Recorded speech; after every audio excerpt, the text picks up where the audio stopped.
Alô, alô, minha gente boa, tudo bem? Eu estou aqui com vontade, enquanto a gente não tem a volta do Papo de Graça, e tem muita gente me cobrando, querendo que volte logo, e eu sei que o Papo de Graça é fundamental, ou mesmo essencial, na vida de muita gente, de milhares de pessoas. É um cafezinho, viu? Cafezinho que eu estou tomando. Enquanto isso, eu quero diariamente responder de maneira rápida algumas perguntas. E de ontem para cá, não sei porquê, tem muita gente me perguntando sobre a volta de Jesus. Se Jesus volta ou não volta. Como eu não tenho andado muito pelas redes sociais, eu não tenho verificado quais são as provocações que têm feito as pessoas se sentirem assim a respeito de se Jesus volta ou não. O que nós temos sobre a volta de Jesus é uma construção, e são várias construções. Você tem a construção de natureza católica, que não dá uma ênfase grande à volta de Jesus. Num certo sentido, na teologia católica geral, Jesus se manifestou definitivamente através da igreja e da sua hierarquia, que continua sendo a manifestação de Cristo e da palavra de Cristo no mundo, sem nenhuma ênfase na volta de Jesus, na revelação de Cristo, ou na aparição, na parousia, como se fala, e segundo o termo grego, e no vir de Cristo, que são as palavras que você vê mais frequentemente relacionadas à volta dele. A segunda grande corrente é aquela que foi basicamente desenvolvida pela Reforma Protestante. Antes disso, houve alguns movimentos de natureza adventista, lá no segundo século, os montanos, toda aquela expectação para a volta de Jesus, foram para um lugar para receberem e deu em nada. E alguns desses experimentos de natureza adventista primitivos, esse paleoadventismo, foram tão violentamente frustrantes para os cristãos dos primeiros séculos, que viviam com essa expectação de que Jesus poderia voltar a qualquer momento, que a Igreja Católica, que era o movimento cristão que se tornou oficial e prevalente e o carregador da coroa cristã na terra, do cristianismo, do estado de produção de oráculos de Deus, que é o Vaticano, de onde se vaticina a palavra de Deus, esse é o significado. Então, porque a Igreja Católica já estava escaldada das frustrações de pequenos movimentos, ela silenciou de vez o assunto sobre a volta de Cristo.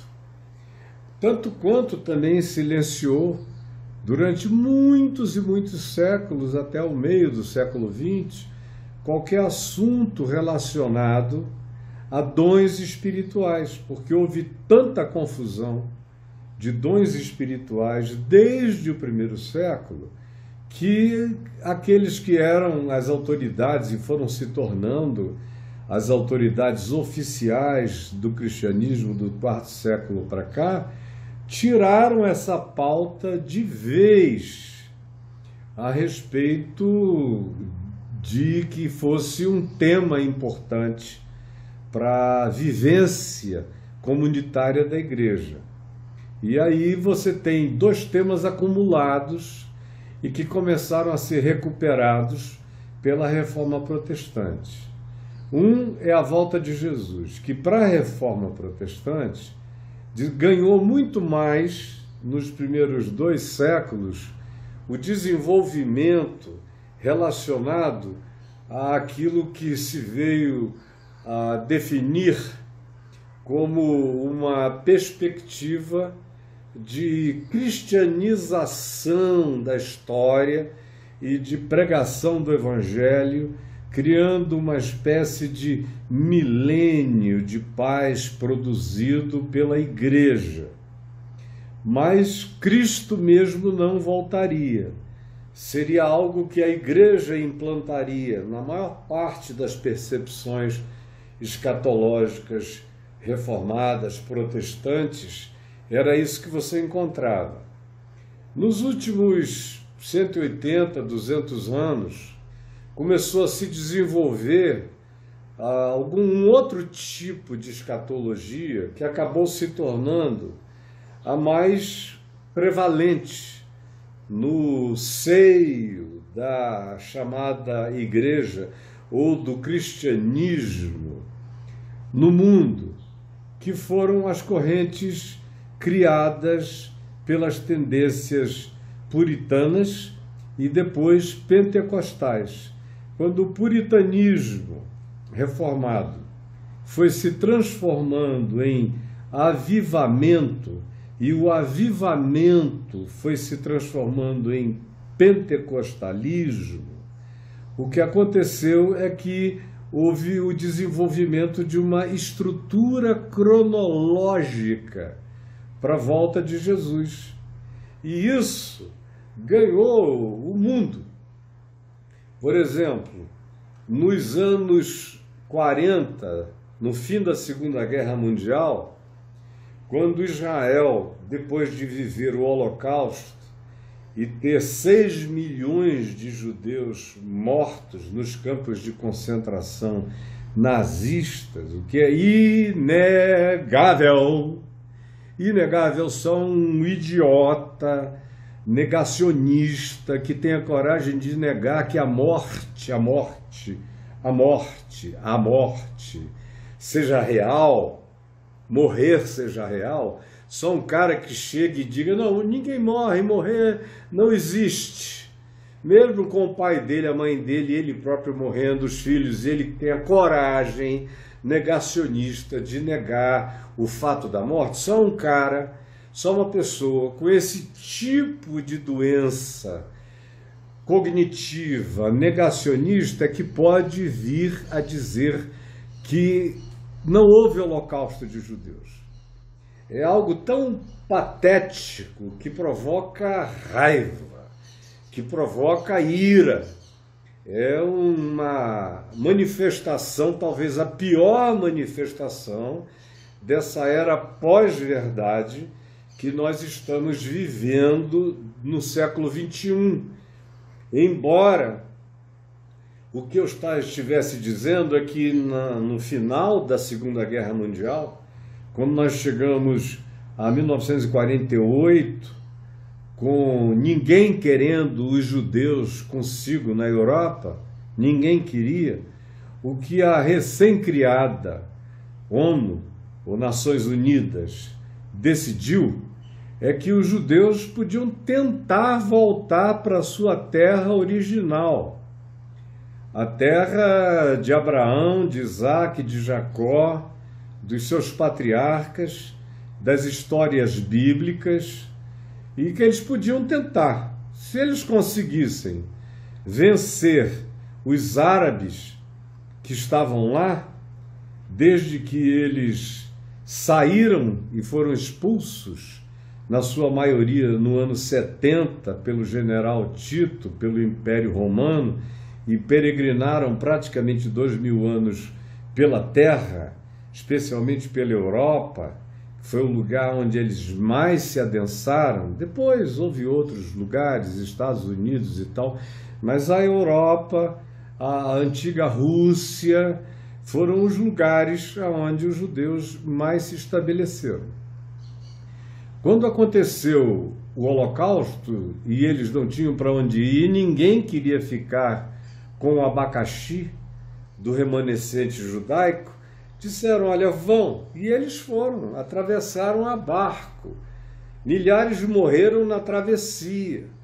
Os que chegaram lá conseguiram ir se estabelecendo nos kibbutz e criando pequenas comunas de sobrevivência, uma história extraordinária que a maioria das pessoas ignora completamente. A ignorância, talvez, do fenômeno histórico mais importante do século XX, que vem ligado às duas guerras mundiais e tem essa desembocadura extraordinária, que é praticamente a expulsão dos judeus da Europa para a Palestina, ou para a antiga terra de Israel, dizendo, vão e se virem. E daí para frente o problema é de vocês. E eles foram e construíram esse país que lá está, não sem erros, não sem equívocos, não sem manifestações reacionárias, mas eu que acompanho a história, eu comecei a ir a Israel na década de 70. Os judeus tinham começado a voltar para lá em 48. Então eu cheguei de maneira bastante recente. Eu vi coisas no Israel antigo que hoje em dia não dá nem para conceber como eram, de tão primitivo que era tudo quando eu comecei a ir para lá. Eu vi esse novo e poderoso Estado de Israel se desenvolver dos anos 70 para cá. Eu ainda peguei aquelas coisas bem rústicas lá.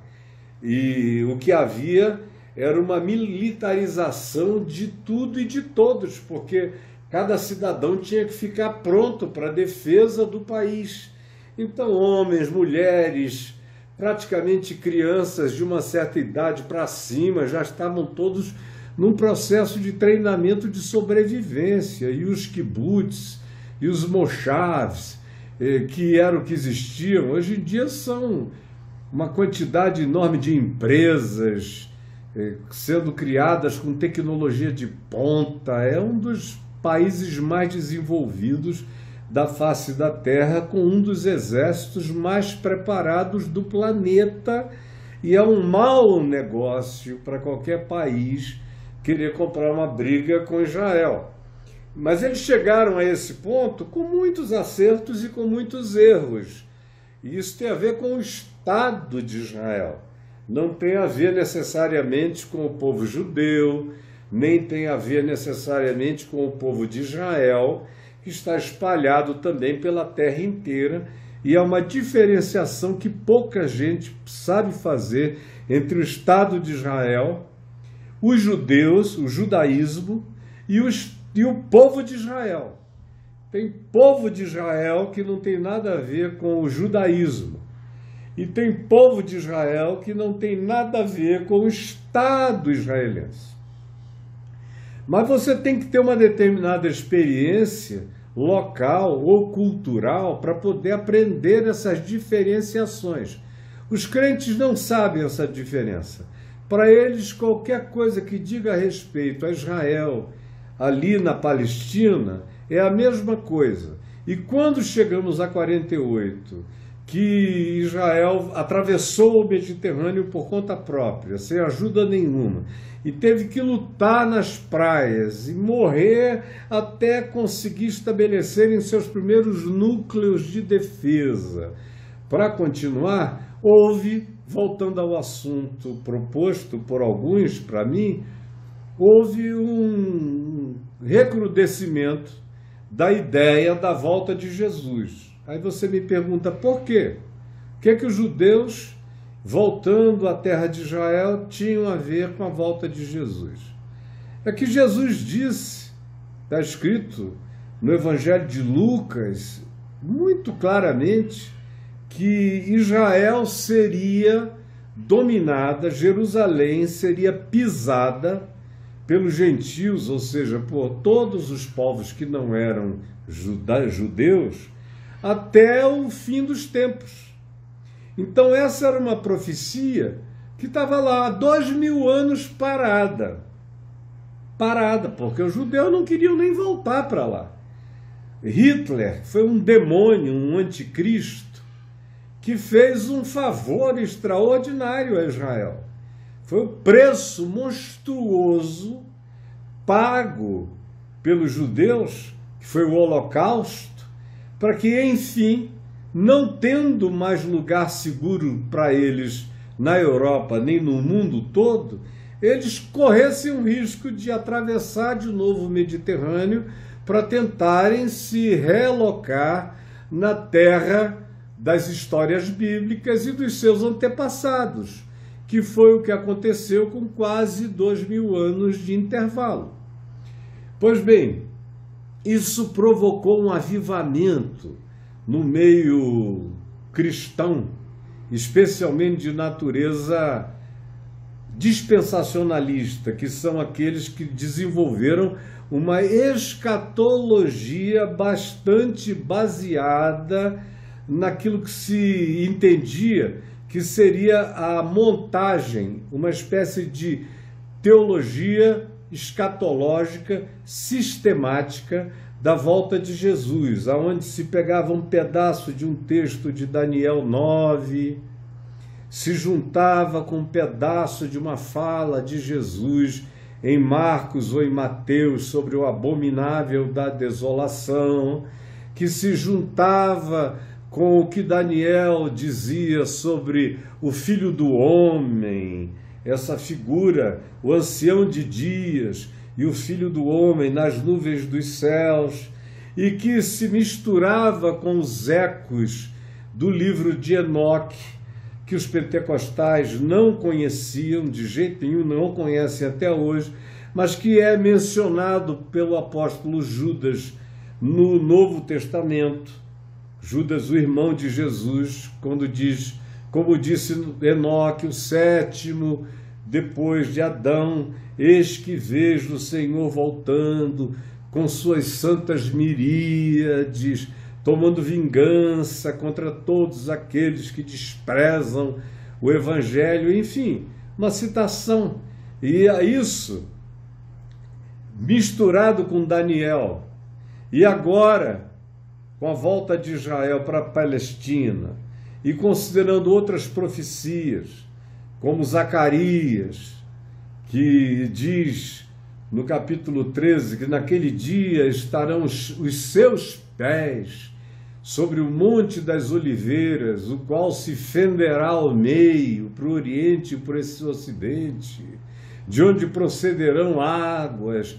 Todos esses textos que aludiam a uma volta messiânica, que eram também esses mesmos textos reforçados, por exemplo, pelo final de Lucas, quando Jesus está para ascender aos céus no Monte Olival, que é o Monte das Oliveiras, no topo, já virado para o lado do deserto da Judéia e nem tanto para Jerusalém, de modo que quem estivesse na cidade de Jerusalém não veria o que estava acontecendo. Era o Monte das Oliveiras na descida, na direção do deserto da Judéia. É um lugar até hoje muito inóspito. E ele estava ali falando as últimas palavras com os seus discípulos, e o texto de Lucas diz que, ao serem ditas essas palavras, foi Jesus elevado às alturas à vista deles, e uma nuvem, um elemento celestial, que eles chamaram de uma nuvem, é apenas uma descrição de 2000 anos atrás, para definir aquilo que se interpôs entre o olhar deles e Jesus. Nuvem era a maneira mais simples de definir alguma coisa inexplicável, mas o fato é que algo se interpôs entre o olhar deles e Jesus indo para os céus. E ao lado deles se diz que apareceram duas figuras vestidas de um branco extraordinário, que lhes disseram: homens da Galiléia, ou varões galileus, porque estáis olhando para as alturas? Esse Jesus que dentre vós foi assunto aos céus, assim virá outra vez do mesmo modo como o viste subir. Então, se ele foi e eles viram subir, a conclusão que se chegou é que ele iria voltar de modo físico, e como Zacarias diz, naquele dia estarão os seus pés no Monte das Oliveiras, e ele virá do modo como viste subir, aí junta os dois, ele vai voltar e vai pisar aqui no mesmo lugar. Aí começaram a construir uma sistematização escatológica. Aí pega outra vez Daniel, que é fundamental nisso, as 70 semanas de Daniel, que teoricamente foram interrompidas no meio da última semana. Aí a leitura dispensacionalista diz: está faltando ainda a última semana de Daniel, que vai se cumprir um dia lá na frente. Aí se veio com a ideia do arrebatamento da igreja, de que a igreja, isso é uma construção, uma invenção. E o que Jesus disse é que se aqueles dias não fossem abreviados, ninguém aguentaria a tribulação que viria sobre a terra. E diz que por causa dos eleitos, tais dias serão abreviados. Mas nunca disse ao contrário, que aqueles que são povo dele, que declaram a fé nele, não sofreriam de modo algum a tribulação.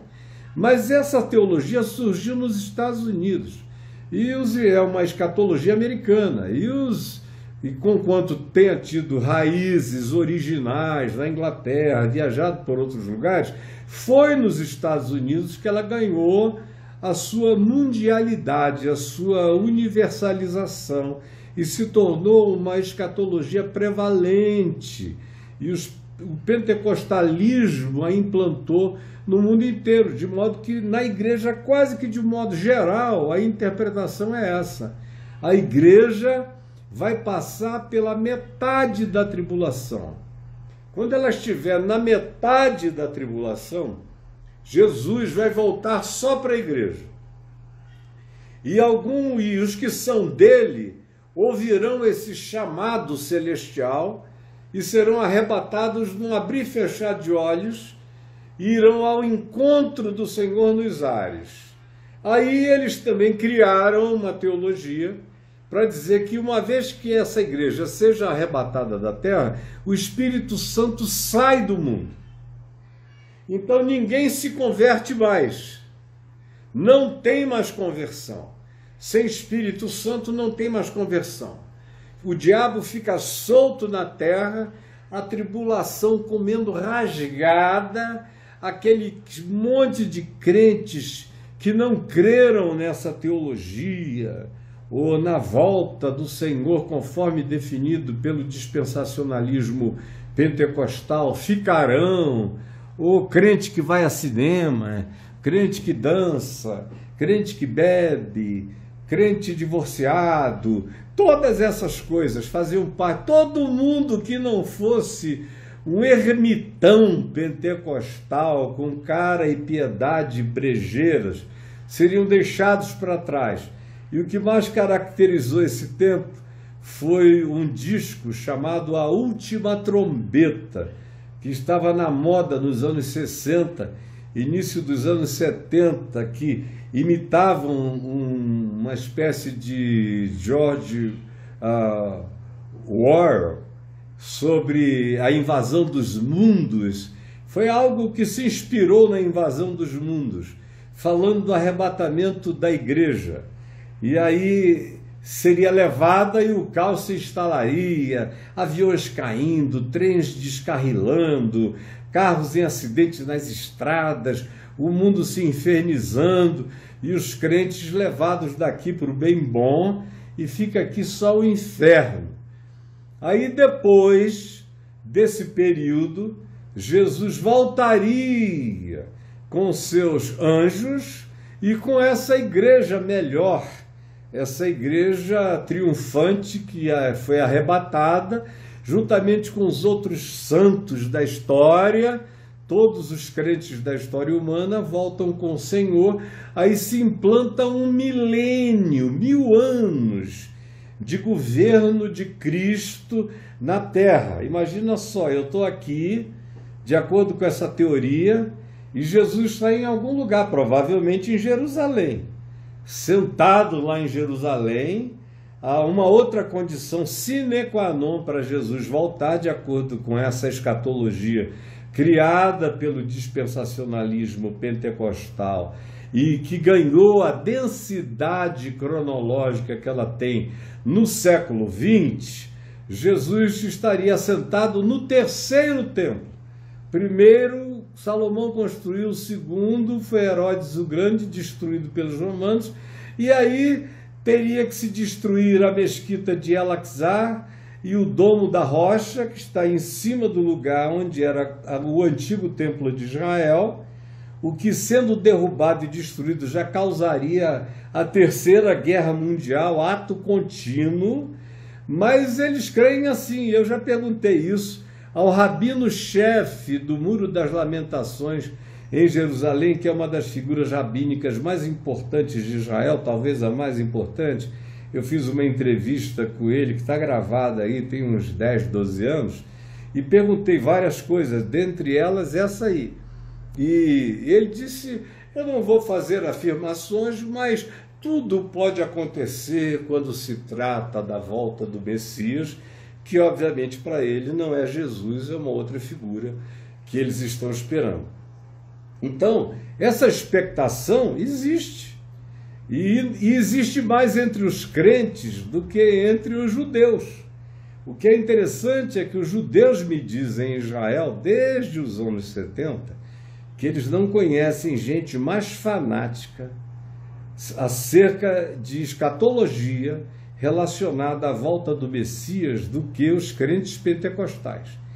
E eles dizem, eles sabem, pensam que sabem dia, hora, mês e ano, são doidos. Porque nem os judeus acreditam em nada disso desse modo. Eles esperam que venha. Mas não tem essa certeza que virá do jeito como se alguns criam a construção, a arquitetura dessa volta eventual. Mas para os crentes dispensacionalistas de natureza pentecostal, está tudo escrito dos livros como se a Bíblia dissesse aquilo, como se aquela fosse a perspectiva de Jesus e dos apóstolos. E a maioria não sabe que essa é uma montagem que começou há 200 anos e ganhou mais força com o surgimento oficial do pentecostalismo no início do século XX e daí para cá. E que foi depois da Segunda Guerra Mundial e depois de 1948 que a sistematização dessa escatologia ficou definida do jeito que você lê hoje. De modo que quando me perguntam, e eu digo, olha, não sei. Mas como você não sabe? Não, eu digo, eu sei o que você pensa que sabe. Isso eu sei de sobra. Eu sei para te contar a história dormindo. Eu estou aqui fazendo uma viagem supersônica. Eu não estou entrando em detalhamentos, porque eu cansei dos detalhamentos. Os detalhamentos são tão grandes que no início dos anos 70 o assunto era esse o tempo todo. E eu tive que falar tantas vezes nisso que eu dizer a vocês, eu enchi o saco de tão cansado que eu fiquei de dizer, ninguém sabe, não é assim, e de vendo tanto os pentecostais quanto os avivados marcando a data. Já aconteceu tantas vezes, aqui mesmo no Brasil, sem falar nos adventismos. A igreja adventista tem esse nome por causa da ênfase no advento da volta física de Jesus. Como as testemunhas de Jeová, também tem uma escatologia basicamente igual a essa, com pequenas diferenciações. De modo que testemunhas de Jeová, adventistas e pentecostais dispensacionalistas, com pequenas diferenças, creem mais ou menos no mesmo pacote. E para os testemunhas de Jeová, que já marcaram a data para Jesus voltar há muito tempo atrás, e Jesus não voltou, eles criaram uma alternativa ao fracasso. A mesma coisa fizeram os adventistas com a Ellen White, que marcou a volta de Jesus com dia, mês, hora, ano, tudo cronometrado, ficaram esperando e obviamente Jesus não voltou, criou uma alternativa àquela parousia pífia, a não volta de Jesus. Aí eles disseram, não, houve um pequeno engano da nossa profetisa, ele entrou no santuário celestial, está primeiro purificando o santuário celestial antes de voltar para a terra, e está lá purificando esse santuário celestial até o dia de hoje. E pelo visto vai ficar purificando esse santuário celestial. Imagina quanto tempo ele passará purificando os santuários terrenos. Se o celestial está dando esse trabalho todo e essa demora toda, imaginem só. Então, mas aqui mesmo, para não falar nessas voltas de Jesus agendadas na terra inteira, e são crentes que fazem isso. Entre os muçulmanos, o grupo do Irã, que teve um representante extraordinário no início do século XXI, que foi o presidente do Irã, meu Deus, o nome dele está aqui na minha cabeça, eu falei nele tantas milhares de vezes, daqui a pouco eu menciono o nome dele. Ele é um islamita, um ser islâmico com uma crença, Ahmadinejad, com uma crença escatológica na volta ou de Jesus ou Jesus com Maomé, mas ele crê que eles virão juntos, e durante algum tempo ele cria que no dia que só faltava uma coisa para Jesus voltar, era eles acabarem, extinguirem, tirarem Israel do mapa com uma bomba atômica, e aí Jesus voltaria. Vocês vejam, os cristãos pentecostais querendo o Estado de Israel, e tudo quanto diga a respeito ao Estado de Israel está certo. E os islâmicos lá do Ahmadinejad, de quem tem o mesmo tipo de escatologia muçulmana, querendo acabar com Israel como condição sine qua non para Jesus voltar. Olha só como é que, com base em textos religiosos, você pode ficar louco e desenvolver uma geografia política das mais malucas, das mais armagedônicas, das mais tenebrosas, com potencial de produção de guerra universal, mundial. Mas voltando ao nosso tema aqui, então, Jesus voltaria e reinaria durante 1000 anos, provavelmente assentado no terceiro templo, construído sobre as ruínas da mesquita de El-Aqsa e da mesquita de Omar, lá na esplanada do templo, em cima do Muro das Lamentações. E aí Jesus reinaria 1000 anos. É um tempo onde toda transgressão seria punida na hora. Hoje em dia, sinceramente, com a tecnologia existente, nem se precisará daqui a mais uns anos da volta de Jesus para punir pessoas instantaneamente. Basta chipar todo mundo e observar as pessoas. A tecnologia para punir instantaneamente, por exemplo, para dar um choque paralisante em qualquer indivíduo que esteja cometendo um ato ilícito, já existe hoje na Terra. É só uma questão de que a ética mundial não permite isso. Mas haverá uma hora de tanta suspensão ética no planeta que o controle mental e o controle de movimentos estará completamente definido por aqueles que, como diz o Apocalipse, terão o poder de controlar até psiquiantropon, ou seja, almas humanas, conduzir a mente humana. Mas essa linguagem e essa expectativa de natureza pentecostal milenarista coloca Jesus aqui na terra com os crentes e os apóstolos sendo os senhores do planeta. Eles são os senhores, o planeta os serve. Eles serão os grandes juízes da terra. Nós, os crentes que formos arrebatados, voltaremos durante 1000 anos, mandaremos na terra. E Cristo reinará através do nosso comando. Até que depois disso, Satanás, que estará preso durante esse tempo, vai ser liberto e voltará a seduzir todos os reinos do mundo. Aí outra vez o pau canta, aí tem um choque de natureza absolutamente louca no verdadeiro Armagedon.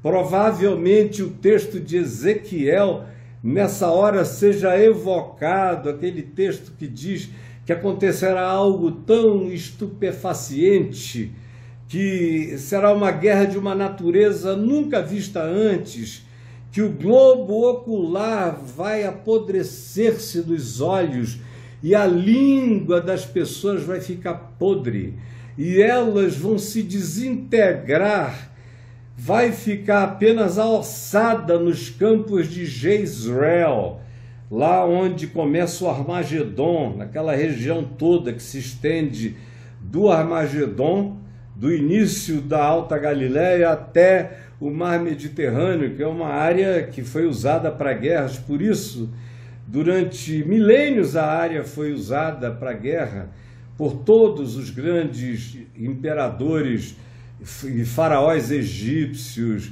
imperadores mundiais e assírios. Até Napoleão chegou lá e viu aquele vale e disse: aqui é o lugar ideal para ver o último combate da face da terra, num tempo em que os combates ainda eram a cavalo, aquela coisa toda. Hoje em dia o combate é feito por meninos em joguinhos, nos bunkers e mandando bomba para todos os lados. Mas, pois bem, então haveria esse conflito final e os vencedores serão, obviamente, os crentes, mas antes de serem os crentes, são os judeus convertidos ao Messias inegável, que é Jesus, que teria reinado 1000 anos no templo, o terceiro templo de Jerusalém.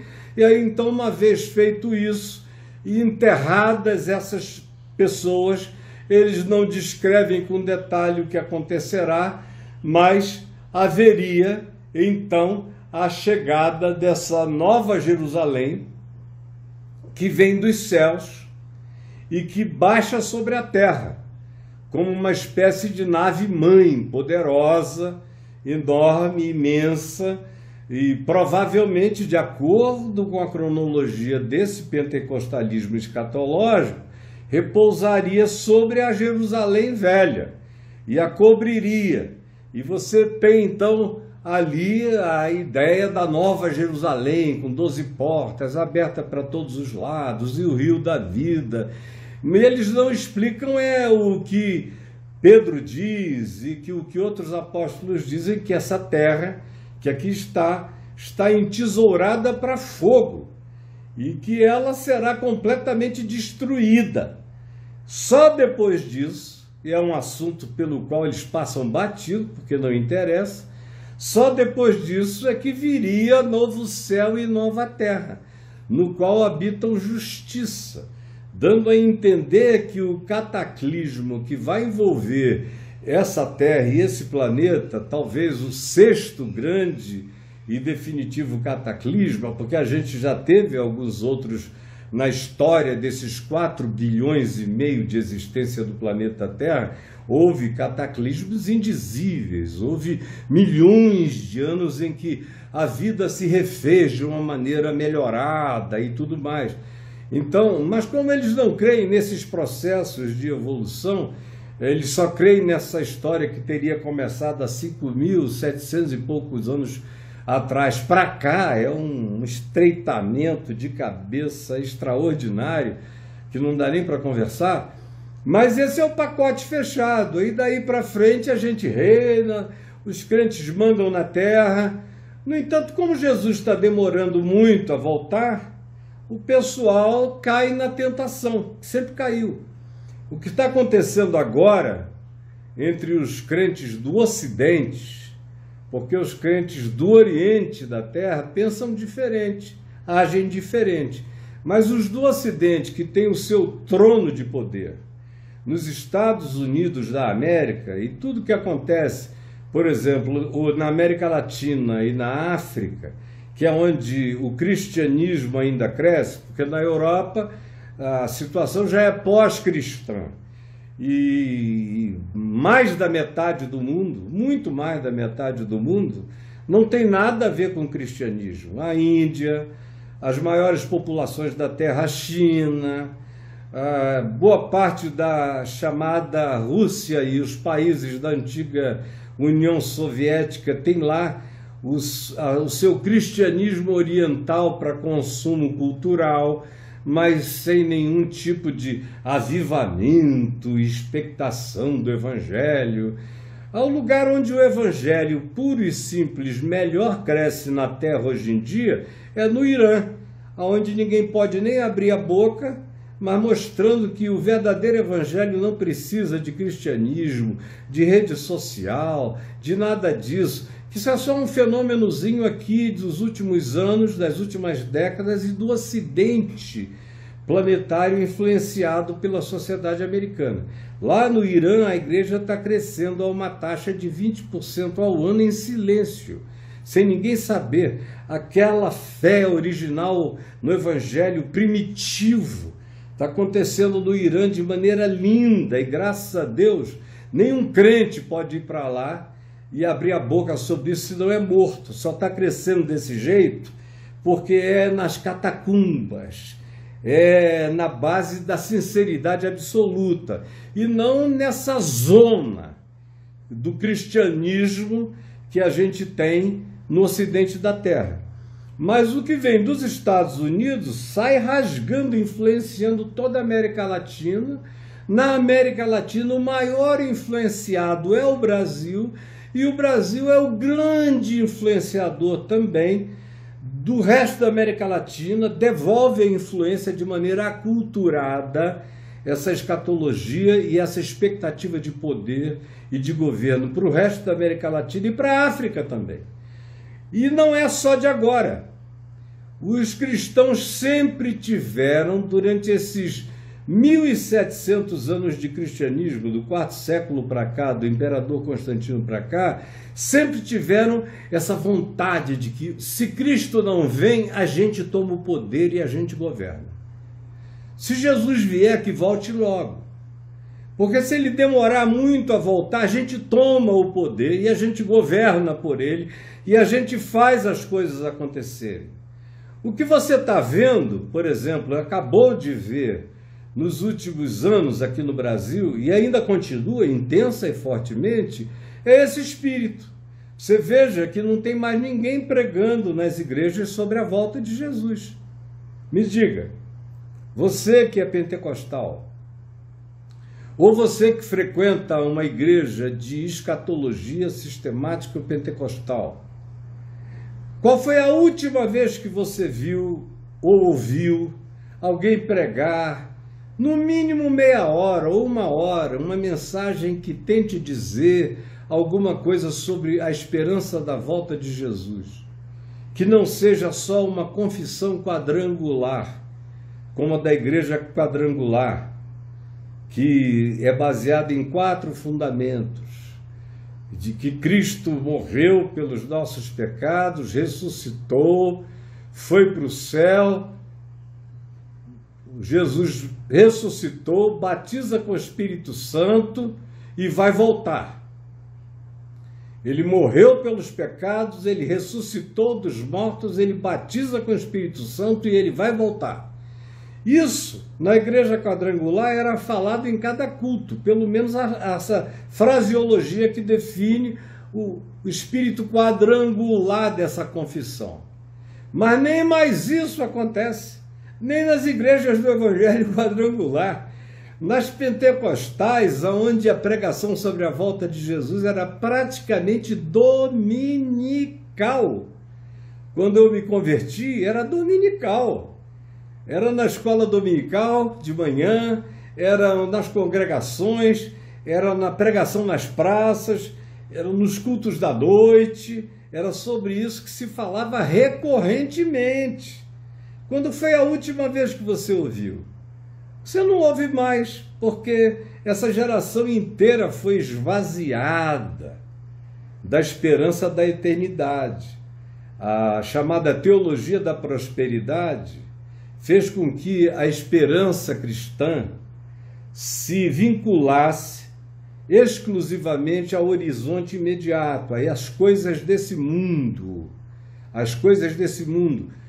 Como Paulo diz, que se a nossa esperança em Cristo se limitasse